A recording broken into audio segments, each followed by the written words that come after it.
श्री स्वामी समर्थ. अनेक भक्तांच्या मनात एक प्रश्न असतो. आम्ही नोकरी करतो, व्यवसाय करतो, दिवसभर कामात असतो, सकाळी लवकर घराबाहेर पडावे लागते आणि संध्याकाळी सुद्धा उशिरा घरी यावे लागते. अशा वेळी रोज देवाला अभिषेक करणे, पंचामृताने स्नान घालणे किंवा मोठी पूजा करणे शक्य होत नाही. मग आम्ही फक्त कोरडी देवपूजा केली तर चालेल का? याचे उत्तर आहे हो, अगदी नक्की चालतो. देवाला तुमच्याकडे किती वेळ आहे हे महत्वाचे नसते. देवाला महत्वाचा असतो तो म्हणजे तुमच्या मनातील भाव, श्रद्धा आणि भक्ती. जो भक्त रोज मनापासून देवाचे स्मरण करतो त्यांच्यावर देवाची कृपा कायम राहते.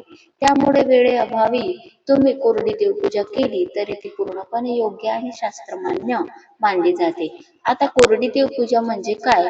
देवाला रोज पाणी, दूध, दही, तूप, मध किंवा पंचामृताने अभिषेक न करता फक्त स्वच्छ मनाने तुळशी पत्राने पाणी घेऊन किंवा एखादी फुलाने पाणी घेऊन ते देवाच्या फोटोवरती मूर्तीवरती शिंपडावे आणि नंतर दिवा, अगरबत्ती, फुले, अक्षदा, नैवेद्य आणि नामस्मरण करून केलेली पूजा. अनेक घरामध्ये रोज अशीच पूजा केली जाते. विशेष दिवस, सण किंवा वेळ मिळेल सकाळी उठल्यानंतर स्वच्छ अंघोळ करावे. अंघोळ करणे खूप आवश्यक आहे. त्यानंतर देवपूजेमध्ये शरीराची स्वच्छता जितकी महत्वाची आहे, तितकीच मनाची स्वच्छता सुद्धा महत्वाची आहे. देवघरात गेल्यानंतर सर्वात पहिले देवघर स्वच्छ करावे. देवाच्या मूर्ती किंवा फोटोवर धूळ असेल तर स्वच्छ आणि कोरड्या कपड्याने हलक्या हाताने पुसावे. रोज मूर्ती धुण्याची गरज नसते, म्हणूनच या पूजेला कोरडी देवपूजा असे म्हणतात. यानंतर तुपाचा किंवा तेलाचा दिवा लावावा. दिवा लावताना मनात एवढी प्रार्थना करावी, हे देवा, माझ्या घरात सुख, शांती, समाधान आणि तुझी कृपा कायम राहू दे. त्यानंतर अगरबत्ती किंवा धूप दाखवावा. देवाला फुले असतील तर अर्पण करावीत, नसतील तर फक्त अक्षदा वाहिल्या तरी चालेल. लक्षात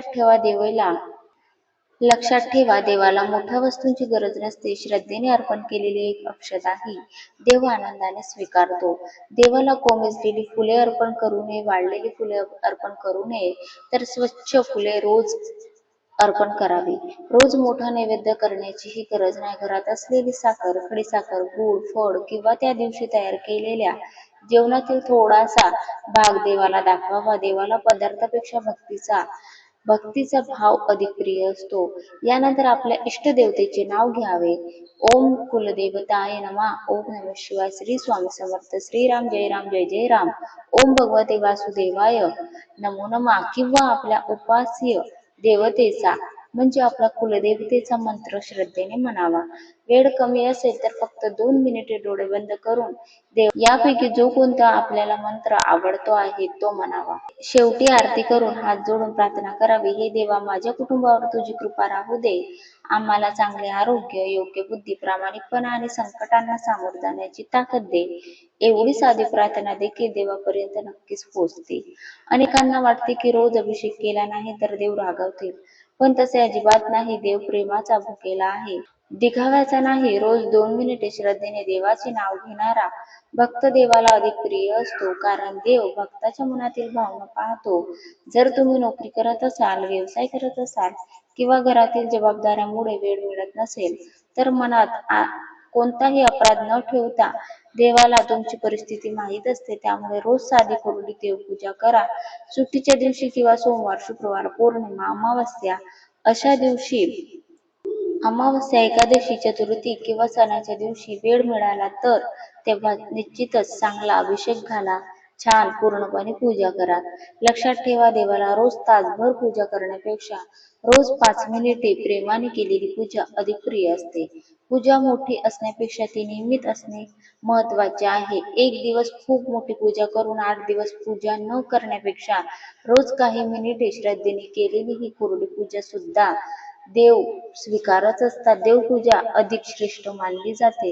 ही शास्त्रोक्त पद्धतीमध्ये आहे. ही पूजा तुम्ही करू शकता. म्हणून वेळ कमी असला तरी देवपूजा कधीही सोडू नका. दिवा लावा, देवाला नमस्कार करा, त्यांचे नाव घ्या आणि आपल्याला आवडतो तो मंत्र म्हणावा आणि मनापासून प्रार्थना करा. श्रद्धेने केलेली कोरडी देवपूजा देखील देव पूर्ण भक्तीने स्वीकारतो. देवाला तुमचा वेळ नाही तर तुमचा भाव महत्वाचा असतो. ज्या घरात रोज श्रद्धेने देवाचे ज्या घरात रोज श्रद्धेने देवाचे स्मरण केले जाते त्या घरात सुख, शांती, समाधान आणि देवाची कृपा कायम राहते. श्री स्वामी समर्थ. जय जय स्वामी समर्थ. ही माहिती आवडल्यास नक्कीच एक लाईक करावे. श्री स्वामी समर्थ.